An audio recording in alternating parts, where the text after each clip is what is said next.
Good morning guys, সকালবেলা চলে এসেছি তোমাদের সামনে একটু গল্প আড্ডা দিতে গেলে কিন্তু আমার চাটা ঠান্ডা হয়ে যাবে। বেশিক্ষণ গল্প আড্ডা দিতে পারবো না। চা দিয়ে সকালটা শুরু করলে বেশ ভালোই লাগে। সকাল সকাল চা দিয়ে বসে পড়েছি। সকাল বলতে এখন অনেকটাই বেলা হয়ে গেছে, তোমাদের সকালের ভিডিওটা দিতে লেট হয়ে যাচ্ছে আমার। রান্না এখনও শুরু করিনি, রান্নার সবজিগুলো কেটে তারপরে নিজের বাদবাকি কাজ সেরে এসে বসছি। এমন তো না যে চা নিয়েই সকালে বসে পড়লে সারাদিনটা ভালো কাটবে দেখে চলবে না।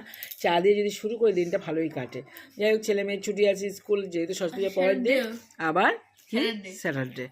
যাই হোক, কিছু বলার আর নেই। তোমরা কে কে চা খেয়েছো কমেন্টে অবশ্যই জানিও। অনেকটাই বেলা হয়ে গেছে, এখন চা নিশ্চয়ই প্রত্যেকের খাওয়া হয়ে গেছে।